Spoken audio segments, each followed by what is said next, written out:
पर ये रील वाली लड़कियां हैं, आप सुने। उतरना है उन्हें आंखों में कहीं गहरी झील में, वो नजर आती हैं एक कमरे के मकान में, उससे ज्यादा रील में। निवाला है ये जमाने के लिए, लोग घर बुलाते हैं खाने पे खाने के लिए। एक लाइन सुनिए, मोहब्बत हमारी कैसी थी, मोहब्बत हमारी कैसी थी, बिहारी के लिए यूपीएससी थी। नहीं, रो तो बहुत लड़कियां रही थी, पर कैप्चर वो हो पाई जो सुंदर दिख रही थी।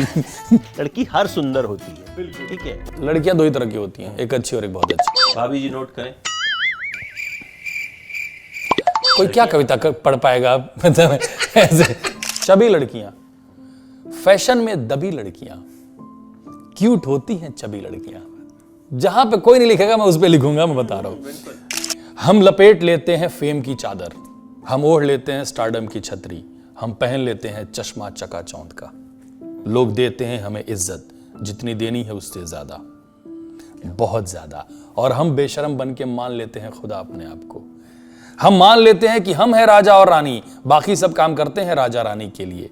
इसकी राइटिंग की शुरुआत तभी हुई थी जब दूसरी वाली के लिए अवार्ड मिला। शिल्पा जी पे बहुत सारी शायरियां सुनानी होती थी ना, तो उस दौरान मैं लिखता भी था, तो उसमें जो अच्छी बन जाती थी वो कटवा देते थे कि अरे यार ये तो बढ़िया है, ये थोड़ी सुनाओगे। ये होता है ना कि टीवी है, एवरेज कुछ काम करो, औसत कुछ काम करो, ये तो बहुत भारी चीज है, ऐसा बिल्कुल है। वो हैं जिनको गांव के नाम पे गुड़गांव और गोरेगांव पता है, बिल्कुल वो बताते हैं एसी में बैठ के कि guys what I am saying कि कैसा होना चाहिए। पीपल का पेड़ हरा रखें पीला रखें, ये मैंने ये सुना हुआ है इसलिए बोल रहा हूं, इसमें कोई जोक नहीं डाला है। जहां समझदारी हो वहां नादानी नहीं होती, जिसमें सब अच्छा अच्छा हो सच्ची वो कहानी नहीं होती। नादानियां नहीं होनी चाहिए, क्योंकि नादानियां बहुत खराब। मैं नादानियां में कोई कास्ट भी नहीं करता। और हम इस बात का बुरा भी नहीं मानते। फिर हम बुरा मानते। एक दूसरे से भाग रहे थे, रात करवट लेती रही, दोनों जाग रहे थे। बरसात मौसम का था, बारिश सिर्फ तकिए तक हुई। कितना बुरा होता है सिसकियों का ना सुनना, और कितना बुरा होता है ना सुनना। ना सुनने की ये पहली रात थी। बिटिया हमारी हुई, वो रात भर जाग रही थी, तो उसकी माता जी भी जाग रही थी। उन दोनों के जागने में मेरा कोई रोल नहीं है, पर अगर बच्चा रो रहा है और माँ जगी है तो बाप जगा हुआ कोने में दिखना चाहिए। क्या बात। वो कुछ करे ना करे, बस वो दिखना चाहिए।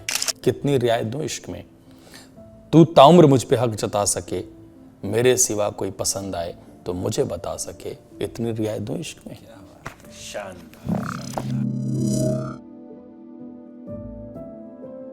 मुझे ऐसा लगा कि इस बार आपने जो अपनी तीसरी किताब लिखी उसके टाइटल पे आपने बहुत मेहनत नहीं की। क्यों? क्यों? क्योंकि जो लोग आपसे करते हैं आपने वही टाइटल लिख दिया, अये। घनघोर इश्क। इतने बड़े जर्नलिस्ट कह रहे हैं इतने बड़े चैनल पे, तो बात सही होगी। पर मैं बताऊं आपको, मैं बीच में डाल रहा था कि गेस करो तीसरी किताब का क्या नाम होगा, क्या नाम होगा, बुक का टाइटल क्या होगा। उससे बहुत पहले मेरा हैशटैग घनघोर इश्क है। क्या बात। कि हैशटैग परितोष की पोएट्री, हैशटैग मामा जी, हैशटैग घनघोर इश्क। मतलब ये पहले से मामला जो है हाँ जमा हुआ था। एक किताब के लिए अवार्ड मिला, दूसरी लिख डाली। अब ये अगर ठीक नहीं निकली तो लोग अवार्ड वापस ना मांग लें। मुझे लगा कि यार अभी मैंने थोड़े दिन पहले जो है मैंने पोस्ट किया था, हाँ कि बधाई हो, तो मुझे लगा वही सेम किताब की पब्लिसिटी करने पहुंच गए आप कहीं पे।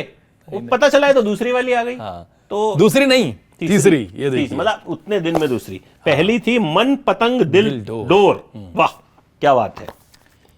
चाय सी मोहब्बत। चाय से तो हमको भी बिल्कुल बहुत बिल्कुल मोहब्बत है। एक चाय से भी है, आपसे भी है। अरे घनघोर इश्क। क्या बात है। तो घनघोर इश्क में है क्या कुछ? घनघोर इश्क, हाँ, सिर्फ एक्टर नहीं है जी, आप लिखते बहुत शानदार है। थैंक यू भाई। आदमी बहुत शानदार है, थैंक यू भाई। बोलते बहुत शानदार है, जहाँ चले जाते हैं एकदम रंग जमा देते हैं। अभी देखा बहुत सारी लड़कियां रो रही थी आपको सुन के, कुछ ही को आप कैमरे में कैप्चर कर पाए। नहीं, रो तो बहुत लड़कियां रही थी, पर कैप्चर वो हो पाई जो सुंदर दिख रही थी। लड़की हर सुंदर होती है, बिल्कुल ठीक है, वो कैमरे को वो सुंदर दिख रही है। लड़की रोती हुई भी सुंदर लगती है, और लड़के कुछ हंसते हुए भी खराब दिखते हैं। बिल्कुल। लड़की हमेशा सही होती है, बिल्कुल, लड़के हमेशा गलत। लड़कियां दो ही तरह की होती हैं, एक अच्छी और एक बहुत अच्छी। बस बस बस बस बस बस बस चलिए ये वायरल अब सारी लड़कियां शेयर करेंगे। तो घनघोर इश्क में अमित भाई आपने पूछा इसमें क्या है, तो इसमें जो भी है घनघोर है। कि अगर जैसे क्या है कि इससे पहले मन पतंग दिलडोर है या चाय सी मोहब्बत है, उसमें प्रेम की कविताएं खूब सारी हैं, पर उसमें बिछड़ने की कविताएं नहीं है। तो मैंने एक तरफा ही लिखा, सब कुछ अच्छा अच्छा तो नहीं हो सकता ना। जैसे एक लाइन लिखी थी कि जहां समझदारी हो वहां नादानी नहीं होती, जहां समझदारी हो वहां नादानी नहीं होती, जिसमें सब अच्छा अच्छा हो सच्ची वो कहानी नहीं होती। क्या बात है। सब कुछ सब हैप्पी हैप्पी चल रहा है, हैप्पी एंडिंग चल रही है जिंदगी में, पर वो झूठ है, वो काल्पनिक है। तो घनघोर इश्क में दर्द भी है, विरह भी है, टूटना भी है, ब्रेकअप्स भी हैं, और वो भी घनघोर है। बस नादानियां नहीं है ना, नादानियां अब नहीं हो सकती, नादानियां नहीं होनी चाहिए, क्योंकि नादानियां बहुत खराब थी। अब नादानियां नहीं हो रही हैं। नादानी ठीक है, हाँ, मैं नादानियां में कोई कास्ट भी नहीं करता और हम इस बात का बुरा भी नहीं मानते। नहीं, फिर हम बुरा मान जाएंगे कि तुमसे तो ये उम्मीद नहीं थी। और बताइए कुछ इसमें, मतलब कुछ पढ़ के सुनाइए। सुना दूं मैं? क्योंकि वैसे तो आपके किरदारों पर, आपकी फिल्मों पर हम बहुत सी बातें करते हैं, ठीक है, राउंड टेबल, स्क्वायर टेबल, हमने हर तरह की टेबल पर बैठ के बात की है, चाय का टेबल, डोसे का टेबल। हम लोगों ने तो फोन और मैसेज में ऐसी बातें की हैं जो अगर आ जाए मीडिया में तो वो भी इंटरव्यू ही होगा, क्योंकि लेकिन वो नहीं आनी चाहिए। हाँ, पर हम लोग सिनेमा में बात अनफिल्टर्ड होती हैं। हाँ। ये देखिए सर, तो एबीपी पे ये जो है, इस पोएट्री का नाम है पहली रात। पहली रात। अब मैं बता रहा हूँ, नेशनल चैनल पे जा सकता है? बिल्कुल जा सकता है। अब मैं आपको बता रहा हूँ क्यों मैं ये बोल रहा हूँ। जैसे मेरे एक जानने वाले हैं, मेरे अंकल लगेंगे, वो बोलते हैं कि यार चाय सी मोहब्बत, घनघोर इश्क, ये सतही नाम है। मैंने कहा आपको याद हो गया? मेरे जो रीडर्स हैं वो 18 से 30 साल तक के लड़के लड़कियां हैं, जिसमें लड़कियां ज्यादा हैं। तो भाभी जी नोट करें, कोई क्या कविता पढ़ पाएगा ऐसे किसी को? दिल्ली की प्रेशर में डाल दिया। दिल्ली की हवा ऐसे ही ऐसी चल रही है। आपको पता है ज्वालामुखी फूटने वाली न्यूज? हाँ, मेरे घर में भी है, अभी फूटी नहीं है। कल जाएंगे ना, तो बता दीजिएगा पहुंचने के 2-3 घंटे बाद कि कैसा रहा। हाँ। तो मैं टाइटल लिखता हूं, चाय सी मोहब्बत, मन पतंग, घनघोर इश्क। अंदर आप जाएंगे तो कविताएं मैं कोशिश करता हूं कि आपने देख लिया ना, अब आप ये चमक देख के अंदर आ गए, अब आप अंदर आ गए, अब मैं आपको वो पढ़वाऊंगा जो मेरा मन है। तो पहली रात टाइटल से लगता है कि ओ कुछ ऐसा ना हो, तो ये मैं पढ़ता हूं। मुझे लगता है कि रिश्तों पे और रिश्तों की जितनी समझ मुझे आई है, प्रेम से, प्रेम टूटने से लेके मैरिड होने से लेके एक बच्चे के पिता तक, तो ये सुनिए पहली रात। मैंने बोला ठीक है, उसने सुना ठीक है। मैंने बोला ठीक है, उसने सुना ठीक है। कुछ भी ठीक नहीं था उस रात हम दोनों के बीच। इस तरह की ये पहली रात थी। सहमा था कुछ, थमा था कुछ, हुआ था कुछ, सहा था कुछ, कहा था कुछ, अना थी कुछ, सदा थी कुछ। इस तरह की ये पहली रात थी। एक दूसरे से भाग रहे थे, रात करवट लेती रही, दोनों जाग रहे थे। बरसात मौसम का था, बारिश सिर्फ तकिए तक हुई। कितना बुरा होता है सिसकियों का ना सुनना, और कितना बुरा होता है ना सुनना। ना सुनने की ये पहली रात थी। बंद दोनों की बात रही, पहली बार लंबी रात रही। गलती मेरी है ना, गलती मेरी है, माफी ना मांगने की, माफ ना करने की ये पहली रात थी। क्या बात, क्या बात। तो इसमें कुल मिला के कितनी आपकी कविताएं हैं? इसमें 51 है। 51 है। और इससे पहले भी दो किताबें हैं, उसमें भी 51 है। 51 कुछ शगुन है ऐसा या क्या है? 51 मैं हूं अटल जी का फैन सच में, और कौन नहीं है? कौन नहीं है? एक राजनेता के रूप में अगर आप उनकी बातें करें, एक भाषण देने की कला अगर आपको सीखनी है, ओरेटर अगर आप समझें, एक बहुत अच्छा वक्ता, एक विद्वान किस्म का आदमी और साथ में कवि, ये कॉम्बो भारतीय राजनीति के इतिहास में देखने को नहीं मिला। बिल्कुल बिल्कुल। तो मैं हूं बहुत पसंद करता हूं उनको एकदम। ये बस मैं इसका कहीं झंडा लेके नहीं दौड़ता हूं कि मैं अटल जी का फैन हूं, पर मैं हूं अंदर से। उनकी किताब थी मेरी 51 कविताएं। तो वो पहली किताब थी जो मेरे पिताजी ने मुझे दी। वाह। तो 51 कविताएं वो ऐसे रह गई मन में। तो इससे पहले इन दोनों में भी 51 कविताएं हैं, इसमें भी 51 कविताएं हैं। तो इसकी राइटिंग की शुरुआत तभी हुई थी जब दूसरी वाली के लिए अवार्ड मिला? इतना सच बोलना होता है क्या इंटरव्यू में? अब तुम हमको तो पता ही है, नहीं। तो अब आप बोल दीजिए झूठ तो। नहीं, सुनिए हुआ ये मामला कि मुझे अचानक पता चला कि चाय सी मोहब्बत जो है वो बेस्ट सेलर हुई है लगातार, और उसके लिए एक नया पुरस्कार शुरू हो रहा है। उस कड़ी में पहला आपको मिल रहा है, पोइट्री कैटेगरी में मुझे, और प्रोज में पीयूष मिश्रा जी को। उनको तुम्हारी औकात क्या है के लिए और मेरी जो औकात है इसके लिए। तो पुरस्कार मिल गया माननीय होम मिनिस्टर साहब के हाथों। अब मेरी तीसरी जो किताब है वो नॉवेल है, वो तैयार है। इश्क 12वीं पास नाम है, जो जानते हैं उनको मालूम है। तो अब पब्लिशर साहब ने कहा कि एक पोइट्री किताब भी आपने सोचा है क्या एक और? मैंने कहा पर इसके बाद। बोले तो कुछ तो लिखे होंगे। मैंने कहा हाँ थोड़ा बहुत लिखा है। तो उनको मैंने भेजा, तो कुछ 30 कविताएं थी, तो बाकी जो 21 बची वो 16 दिन में लिखी गई हैं। बिटिया हमारी हुई, वो रात भर जाग रही थी, तो उसकी माता जी भी जाग रही थी। उन दोनों के जागने में मेरा कोई रोल नहीं है, पर अगर बच्चा रो रहा है और माँ जगी है तो बाप जगा हुआ कोने में दिखना चाहिए। क्या बात। वो कुछ करे ना करे, बस वो दिखना चाहिए। वो ऐसे नहीं कर सकता है। तो मैं जगा रहा, अब ये दोनों सो जाते थे, तो आपको अब मुझे नहीं, तो उस बीच में लिखी गई है। क्या बात है। तो ये किताब बेटी के नाम है, मतलब बेटी की वजह से ये किताब लिखी गई। ये किताब बेटी की वजह से है, और पहले पन्ने पे अरे वाह, उसी का नाम है, मीशा।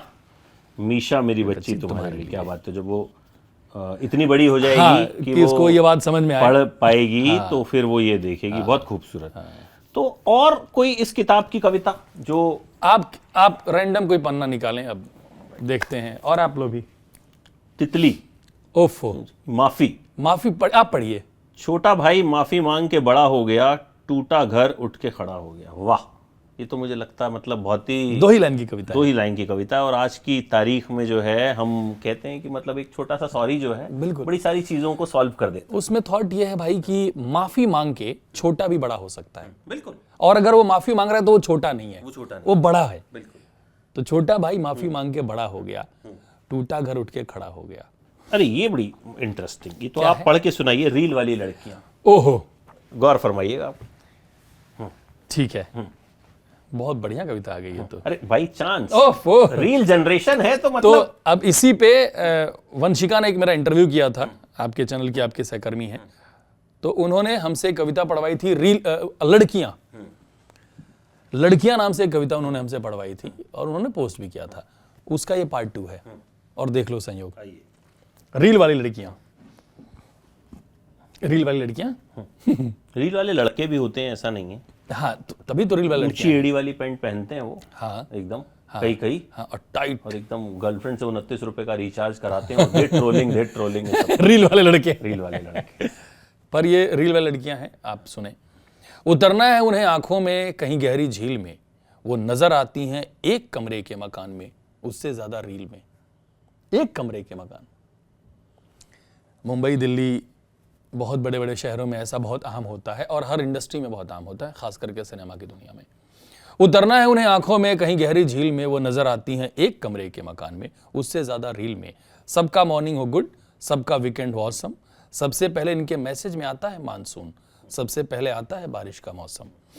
उस तरफ नहीं है हरियाली ना ग्रास ग्रीन, अकेलेपन में कोई साथ नहीं है, साथ है केवल मोबाइल का स्क्रीन। क्या बात। किसी तकिए किसी टैडी का नाम रखा, जोड़ लिया उससे अपना इमोशन, आंखों में छुपा लिया सारा फ्रस्ट्रेशन। रात देर रात तक होती है इनके घर में, रात देर रात होती है इनके घर में, सुबह को सुबह नहीं देखा शहर में। घर की अलमारी का शीशा इन्हें पूरा देखता है, लोग आधा देखना पसंद करते हैं। आते जाते देखते हैं, जरूरत पड़ने पे आंख बंद करते हैं। ये लाइन सुनिएगा।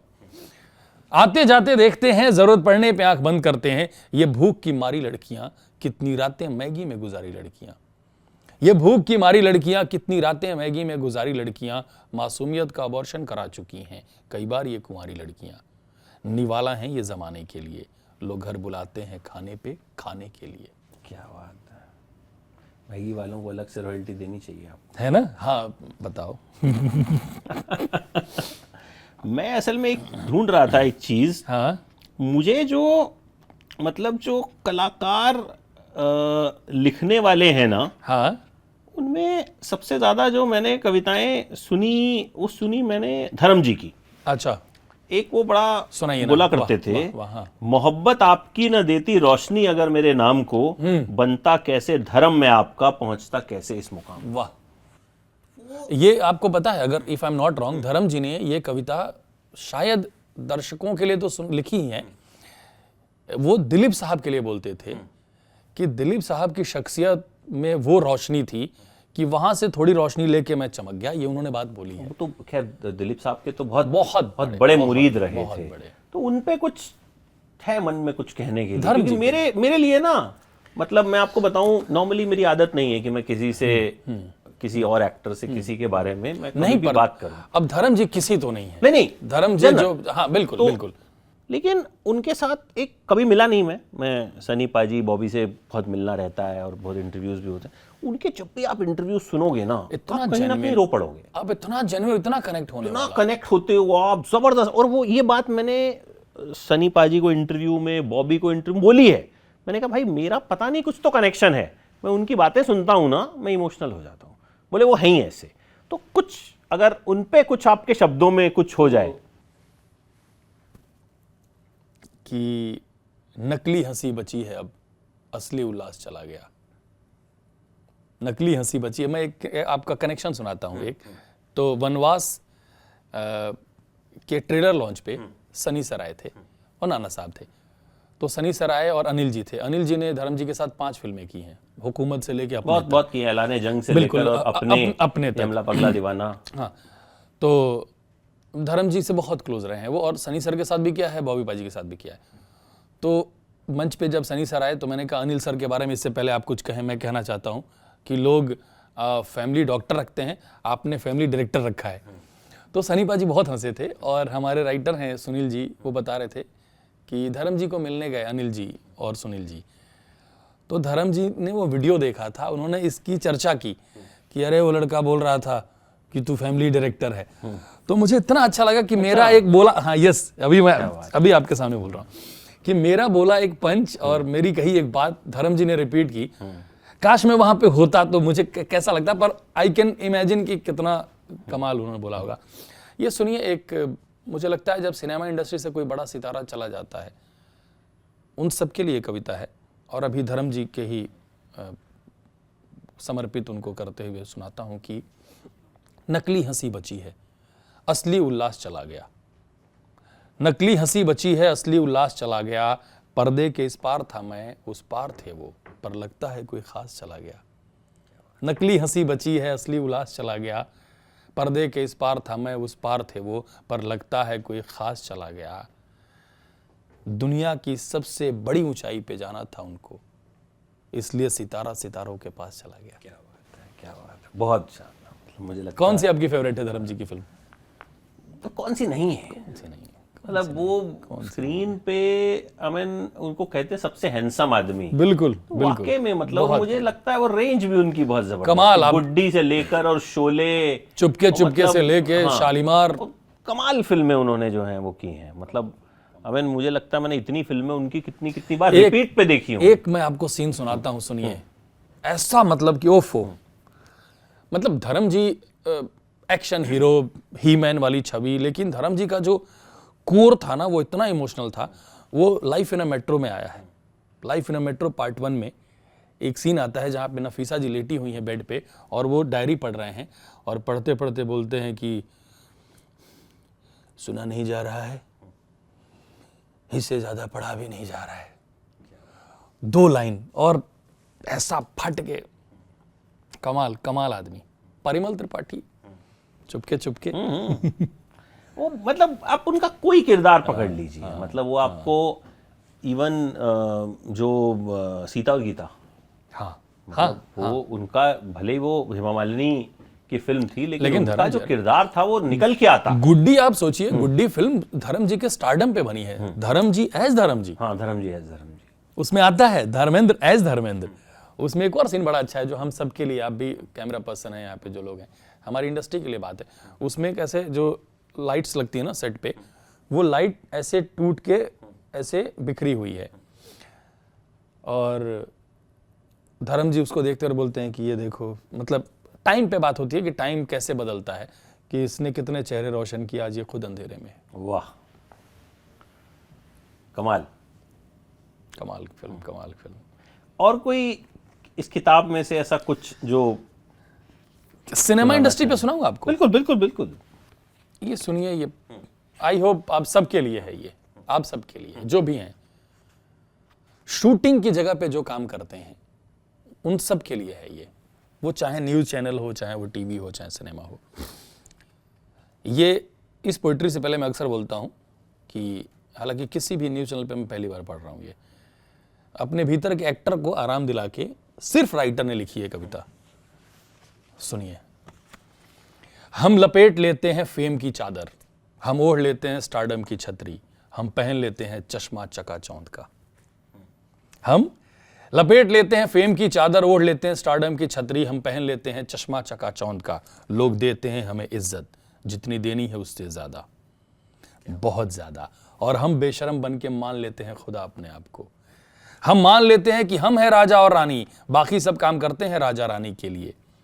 लोग भागते हैं हमारे आगे पीछे, मुस्कान पहन के, घबराहट छुपा के, मजबूरी दबा के। जाने हम कब समझेंगे वो हमसे दूर नहीं, वो किसी स्टार के लिए मजबूर नहीं। वो नहीं, वो वजह है हमारे बनने की। हम और वो मिलके बनाते हैं कुछ ऐसा, जिससे मिलता है उन्हें सुकून, हमें बस पैसा। क्या बात। हम और वो मिलके बनाते हैं कुछ ऐसा, जिससे मिलता है उन्हें सुकून और हमें बस पैसा। वो मजबूत हाथ पांव हैं हमारे, जो करते हैं काम हमारे बदले। हम केवल मुंह हैं जो दिखता है दांत निपोरे, और बांध दिया जाता है जीत का सेहरा जिसके सर पे। हम नकली लोग हैं जो खुद को एक्टर समझते हैं, असल में एक्टिंग वो कर रहे हैं जो पर्दे के पीछे हैं। क्या बात। जो पीछे हैं पर्दे के, जो पीछे हैं मेहनत के, जिनको जाने क्या हुआ है। पागल लोग हैं जो सेट पे हमसे पहले पहुंच जाते हैं, जिनको जाने क्या हुआ है। पागल लोग हैं, सेट पे हमसे पहले पहुंच जाते हैं और अपने घर जाते हैं सबके घर पहुंच जाने के बाद, या सबके घर बन जाने के बाद। उनको अपना मुंह फेमस नहीं करना है, हम ही हैं स्वार्थी। हम भूल जाते हैं उस कैमरामैन को जो खुद के अलावा बाकी सब दिखाता है। हम भूल जाते हैं उस कैमरामैन को जो खुद के अलावा बाकी सब दिखाता है, उस मेकअप वाले को जो चेहरे के पिंपल और आंखों की झाई छुपाता है, रात के लब बाइट पे मोटी बेस की परत चढ़ाता है। वो सांवली से हेयर दीदी जो नकली मुंह पे भी नजर का टीका लगाती हैं। हम नजर उठा के देख नहीं पाते लाइटमैन को जो टंगा है गर्म लाइट के साथ तराफे पे। वो भूल चुका है अपने भीतर की तपिश जो लेके आया था इस माया नगरी में। वो भूल चुका है अपना 10 बाई 10, वो भूल चुका है उसके 10 बाई 10 के कमरे का बाथरूम का बल्ब खराब है जिसको लगवाने की फुर्सत नहीं है। उसे अंधेरे में रहना है क्योंकि उजाले में तो स्टार रहते हैं। हम भूल जाते हैं नाम कई प्यारे ईमानदार लड़कों का जिनको 20 की उम्र में अरे दादा और जाने क्या क्या नाम से बुलाते हैं। हम कितना कुछ भूल जाते हैं ना। हाँ, हमें याद भी रहता है, हमें अच्छी तरह से याद है अपनी को एक्ट्रेस का नाम, उसका पता, उसके पेट के नाम, उसके पेट के पट्टे का रंग, उसके साथ गोवा जाने का प्लान, उसके साथ नाइट आउट का इरादा, अपने काम पर कम उसके काम पर ज़्यादा नज़र रखना। और हमें देखो, हम भी महान बनने की होड़ में लिख देते हैं ऐसी हल्की कविता कहानी स्टेटस, जैसा इस वक्त मैं खुद कर रहा हूँ। मैं अपने मेकअप रूम में बैठ के थकने की एक्टिंग कर रहा हूँ, और जब एक्टिंग करके थक जाऊंगा तो मैं ज़ोर से आवाज़ लगाऊंगा, पानी पिलाना, जिसकी ज़रूरत उन्हें हमसे ज़्यादा है। क्या बात, ये तो बड़ा शानदार है। मतलब तो आपको, मुझे लगता है आप जहाँ शूटिंग पे जाएं, ये मैं वो उनको ज़रूर सुना। बिल्कुल सुना है, और ये सच में बहुत जेन्युइन, ये मेरा ऑब्जर्वेशन है और ये मैंने फील किया जो इतने साल। ये है घनघोर इश्क। बिल्कुल, ये है घनघोर इश्क। ये है कि सिनेमा इंडस्ट्री से भी घनघोर इश्क है, और हम नहीं बात करेंगे कौन करेगा। यही है ना की बात तो और नहीं क्या? करता है, और क्या? बहुत कम और बात क्या? होती है। और क्या? अच्छा, ये बताइए कि लिखने की शुरुआत हुई कैसे थी? वही सबका वही होता है कि तुम छोड़ के चली गई। किस उम्र में? आयरनी ऑफ लाइफ देखिए क्या है कि मेरा दिल टूटा, मैंने कविताएं लिखी, वो सुना के लौंडे प्यार कर रहे हैं। क्या बात। क्योंकि उनको क्या पता, उनको लगता है कि दर्द वाली बात है तो ये सुनाऊंगा तो इम्प्रेस होगी। मेरा लिखने का शुरू हुआ, मेरी साइकिल खो गई थी एक, मेरे पिताजी ने डांट लगाई कि किस उम्र में? बहुत पहले, 12 साल। 12 साल भी नहीं, 7वीं क्लास में 12 साल में होता है आदमी। हाँ, लगभग हाँ। तो 6th 7th की बात है, साइकिल खो गई थी, और मेरे पिताजी बहुत सुनाए कि तुमको कदर नहीं है, ये हो। तो ऐसा करके न जाने क्यों रोया, ये खोया रोया, ऐसे करके कुछ राइमिंग थी। पर उससे ये बात समझ में अब आती है कि मैं बोल नहीं सकता था, इसलिए मैंने लिख दिया। तो जो मैं बोल नहीं पाता हूँ या जो मैं बोलना चाहता हूँ इस माध्यम से, एक्टिंग में वो करता हूँ अमित भाई जो मुझे स्क्रिप्ट में लिख के दिया जाता है, किताब में वो लिखता हूँ जो मेरा मन कहता है। बिल्कुल, वो तो है ही। हाँ, तो ऐसे लिखने की शुरुआत हुई। फिर दिल्ली आए, कहीं दिल लगा, कहीं प्यार हुआ, कहीं दिल टूटा, तो उस जर्नी की कुछ कविताएं बन गई। सबसे ज़्यादा किताब बनी सुपर डांसर के दौरान। शिल्पा जी पे बहुत सारी शायरियाँ सुनानी होती थी ना, तो उस दौरान मैं लिखता भी था। तो उसमें जो अच्छी बन जाती थी वो कटवा देते थे कि अरे यार ये तो बढ़िया है, ये थोड़ी सुनाओगे। ये क्यों? होता है ना कि टीवी है, एवरेज कुछ काम करो, औसत कुछ काम करो, ये तो बहुत भारी चीज है, ऐसा बिल्कुल है। मैं मजाक नहीं कर रहा हूँ। जो क्रिएटिव किस्म के लोग हैं बोलते हैं कि नहीं यार ये गहरी बात है, ये पता नहीं टीवी के लोगों को कैसा लगेगा।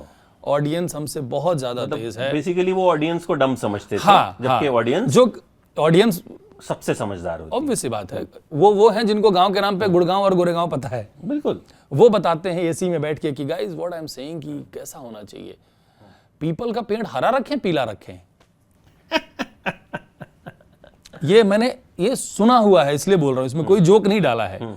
ये है मतलब, पर ठीक है कोई नहीं। अब सिस्टम में रहना होगा, उनकी बात सुननी होगी, फिर आप अपनी बात कह पाएंगे। तो मैंने पहले वही चूरन छाप लाइनें सुनाई, उसके बाद फिर एक मजदूर पे हमने कविता कह दी, एक गांव शहर पे कह दी, फादर वाली पोइट्री आ गई। तो लोगों को लगा कि नहीं ठीक है। तो अब मैं फ्री छोड़ दिया गया हूँ कि आपका जो दिल करे आप बोलिए। मैं ठीक है। पहली किताब कब छपी? पहली किताब छपी 2019 में। 19 में। और इसका कवर जो है अनुराग बासु जी ने डिजाइन किया है, तब मैं लूडो शूट कर रहा था। क्या बात है।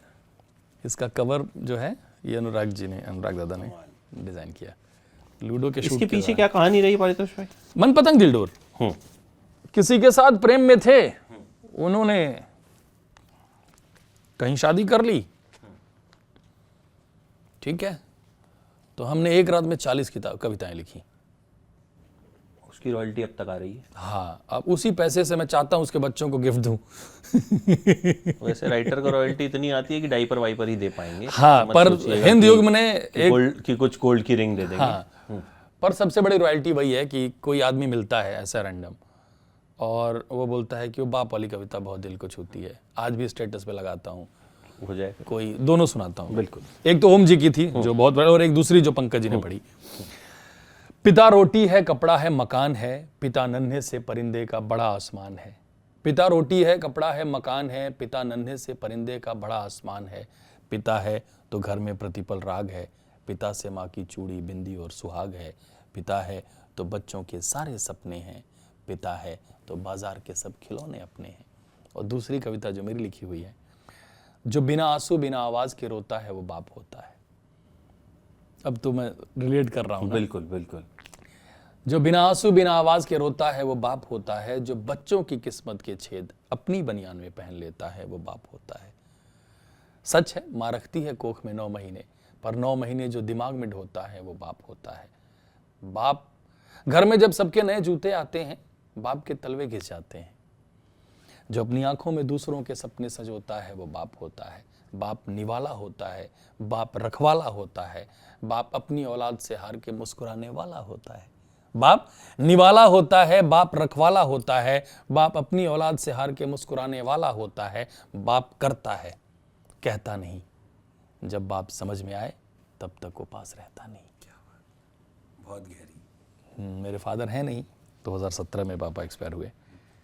तो मैं वही बोलता हूँ कि पहले मैं पापा के साथ रहता था, पहले पापा मेरे साथ रहते थे, अब पापा मेरे भीतर रहते हैं। बिल्कुल, वो तो खैर हमेशा। अब जाते जाते कुछ और घनघोर इश्क से ही, घनघोर इश्क और सुनाता हूँ। एक आपकी, आप अपनी मर्जी की सुनाइएगा, फिर एक मैं अच्छा ढूंढूंगा। अच्छा ठीक है। किस तरह का सुनाए आपको? ये सुनिए, ये भी एक अलग सी बात है। इसका नाम है रियायत। रियायत मतलब छूट देना, है ना? सुनिए, गर्लफ्रेंड है आपकी? मैरिड है? ये सुनिए। 3-4 है ना, अभी बोल देगा तो सॉरी, क्या ही पूछ दिया मैंने। हाँ, अगल बगल में और चैनल भी है ना। हाँ, सबसे कोलैबोरेशन यहीं से शुरू हुआ ना, यहीं से। कई बार दिल ना हो गया, वाईफाई हो गया, जो पासवर्ड पा रहा है वो। कई बार कैमरे की बैटरी खत्म होती है, बगल से ले आता। ओह, और खुद की भी। पर देखिएगा आप पे कैमरा ना चल जाए किसी दिन। ब्रोकिंग न्यूज ना। सुनिए, इसका नाम है रियायत। कितनी रियायत दूं इश्क में, तू नाराज हो तो कह दूं कम बोलती है।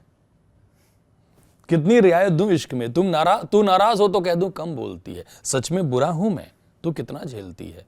कितनी रियायत दूं इश्क में, दूरियां नजर आती हैं जमाने को, तू तो खला चाहती है। तू चिल्ला पड़े तो मान लो मेरा भला चाहती है। कितनी रियायत दूं तुझे इश्क में, जमाने को तू सुने बेशरम, बस मैं ही चुप्पी साध लूं।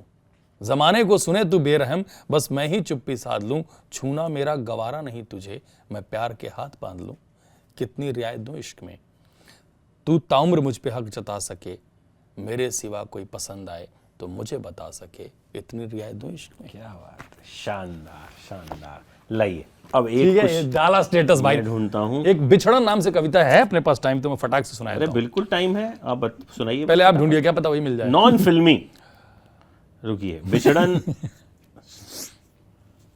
वैसे ये मुझे बहुत इंटरेस्टिंग, वो सुनेंगे आप, सोशल मीडिया का अंधा युग। अरे सुनाइए ना, चबी लड़कियां सुनाइए सबसे। चबी लड़कियां, मैं तो मतलब देख के मैं तो अभी पढ़ डालूंगा किताब को। हाँ हाँ, ये और मुझे तो मिलने वही वाली है है ना सिग्नेचर कॉपी। यही ऑन रिकॉर्ड। चबी लड़कियां, फैशन में दबी लड़कियां, क्यूट होती हैं चबी लड़कियां। जहां पे कोई नहीं लिखेगा मैं उस पे लिखूंगा, मैं बता रहा हूं। फैशन में दबी लड़कियां नहीं होता है कि वो लिमिटेड फैशन होता है ना, फैशन में दबी लड़कियां क्यूट होती हैं चबी लड़कियां, कमतर आंकता हर मर्द होता है, लाइफ में एक्स और एक्सेल का दर्द होता है। कमतर आंकता हर मर्द होता है, लाइफ में एक्स और एक्सेल का दर्द होता है, बातों में गर्मी होती है, बदन में नरमी होती है, सुकून का सिरहाना होती हैं चबी लड़कियां। इस बात पे खुद से क्या लड़ना, अजीब बदन का तो काम है बढ़ना। इस बात पे खुद से क्या लड़ना, अजीब बदन का तो काम है बढ़ना, मायूसी में भी शाद होती हैं, टुकड़ा नहीं पूरा चांद होती हैं। टुकड़ा नहीं, पॉजिटिविटी देखे, पूरा चांद होती है, नेचर से लवी डबी लड़कियां, क्यूट होती हैं चबी लड़कियां। बहुत बढ़िया। मुझे वो गुलजार साहब की लाइन याद आ गई, जो वो कहते हैं ना कि ये बढ़ा हुआ वजन तुम पे जचता है। मतलब वो उन्होंने क्या खूबसूरत लाइनों से मतलब वो तारीफ की है कि मतलब आप जो आजकल के जो शब्द हैं वो बॉडी शेमिंग और वो सब मतलब खत्म। चांदनी उभर आई है तुम्हारे बालों में, है ना, बुढ़ापे पे उन्होंने बड़ा अच्छा हाँ, मतलब मेरे को अब एग्जैक्ट तो नहीं याद आ रहा, उतना ही एक दो लाइन याद है, लेकिन कमाल लाइनें हैं। एक अब आप कुछ और सुना रहे थे। आपको सुना उस तरह का, भागम भाग है जीवन। ये सुनिए, गुलजार साहब से सब प्रभावित हैं, तो शायद ये पंक्तियां भी उनसे हैं। कल दाढ़ी में एक सफेद बाल देख के परेशान हुआ था मन, कल दाढ़ी में एक सफेद बाल देख के परेशान हुआ था मन, तभी माँ ने बचपन का नाम पुकारा, अब सब ठीक हो गया। वाह, क्या बात है। लिखता है लड़का, ऐसा नहीं है। अरे शानदार। कट करेंगे क्या? अच्छा, ये सुनिए, एक लाइन सुनिए। मोहब्बत हमारी कैसी थी, मोहब्बत हमारी कैसी थी, बिहारी के लिए यूपीएससी थी। अरे गजब गजब गजब। एक और इस तरह का सुनाता हूँ, ये सुनिए, ये सुनो, भेजना आपने उसको, सॉरी सेंड टू ऑल करना। मैं तुमसे सच्चा प्यार करता हूँ, मैं तुमसे सच्चा प्यार करता हूँ, ब्रॉडकास्ट। कैसी है वो सपने जैसी, उसकी बातें अपने जैसी, उसका दिल बोलता है, उसकी आंख सुनती है, टूटे ख्वाब पे हंस देती है, फिर से ख्वाब बुनती है, उसके होठ नदी के दो किनारे, उसकी आंखें पंख पसारे, उसका आना वसंत का मौसम, उसका जाना बेमौसम। हंसती थी बच्चों की तरह, रोती थी बच्चों की तरह, जागती थी बच्चों की तरह, सोती भी बच्चों की तरह, दूर हुई थी बच्चों से, लौट आई है बच्चों की तरह। क्या बात है, क्या बात। ये क्या सुनाने का मन था आपको? अरे ये सुनो यार, सुनो आपका बस ये लास्ट है। लास्ट ये सुनाओ कि बिछड़न सुनाओ? बिछड़न सुनाता हूं। आपका जो सबसे बेस्ट। बिछड़न मुझे याद हो गई है, इसलिए सुनाता हूं। कोई बिछड़ा तुमसे, कोई बिछड़ा हमसे, कोई बिछड़ा तुमसे, कोई बिछड़ा हमसे, तुम्हें गम बिछड़ने का, हम बिछड़े गम से। प्यार का पहला डर है बिछड़ना, प्यार का अंतिम सच है बिछड़ना। प्यार का पहला डर है बिछड़ना, प्यार का अंतिम सच है बिछड़ना। प्यार में पड़ने से और प्यार में पड़े रहने से ऊब गए थे दोनों, कुछ नया नहीं था तो बिछड़ना हुआ। हम प्यार से बिछड़े या प्यार बिछड़ा हमसे याद नहीं, इतना याद है मिली तो पलट के रोई, बिछड़ी तो लिपट के रोई। क्या बात है। तो ये है घनघोरिश, आपको हम चलते इंटरव्यू करते हैं। तो मेरे पास आ गई है, दो चार बची हैं, शायद ज्यादातर तो हमने बिल्कुल बिल्कुल, ये तो इनको मैं जानता हूँ, इनको मैं जानता हूँ, एक हाथ बच जाएगी। तो बाकी भी क्या नाम है, मैं सुनाता रहूंगा आपको जी। और एक बड़ी इंटरेस्टिंग और मुझे दिखी है, लेकिन वो ये तीनों आपके लिए है, कुछ सुनाऊंगा। ये तीनों बहुत बहुत धन्यवाद। तीनों पढ़ दी जाएंगी। बिल्कुल। So thank you so much Paritosh भाई। थैंक यू इसी तरह से घनघोर इश्क आप करते रहें, राइटिंग से और इसी तरह घनघोर इश्क लोग आपसे करते रहेंगे, हम आपसे करते रहें। थैंक यू भाई। बार बार यही मौका दें कि जब मिलें बिल्कुल। तारीफ ही करें, आय हाय, नहीं जब भी कम से कम आप ये ना कहें कि ये वही आदमी है जो बैंड बजाता है। बहुत लोग बोलते हैं, बहुत लोग बोलते हैं। नहीं और हमेशा से आप और मीडिया से जो मित्र हैं हमारे, घनघोर ही सपोर्ट मिला है सच में। और फिर आप ना हमें फंसा देते हैं ये बोल के कि अब आपसे उम्मीद है, अब आप करो, तो और मेहनत करनी पड़ती है। तो यही रिश्ता होना चाहिए। बिल्कुल यही रिश्ता होना चाहिए कि आप हमें पर्सनल बोलते हैं कि और कुछ करते हैं। इंतजार रहेगा जो आने वाली 2 फिल्में हैं। एक नाम आपने बहुत दिलचस्प बताया। हाँ, एक फिल्म है, उसका नाम है ग्राम पंचायत अमेरिका, जिसमें एक्टरों की पूरी पलटन है। बुल्लू कुमार है उसमें, पंकज झा जी हैं, प्रशांत नारायण जी हैं, हम दोनों भाई बने हैं, नेहा सरगम है। बहुत अच्छी फिल्म है, बहुत इंटरेस्टिंग टॉपिक है, ग्राम पंचायत अमेरिका, वो आएगी। और उसके बाद एक फिल्म आएगी के मेनन के साथ। तो ये 2 फिल्में हैं। इंतजार रहेगा उस पे अलग से दिलचस्प बिल्कुल तरीके से बात घनघोर होगी। आज घनघोर बातचीत पे ही होनी थी। Thank you so much guys. और इसका अलग से मैं फीडबैक देता हूँ। Yes, thank you so much. Yes, thank you भाई, थैंक यू भाई, जिंदाबाद।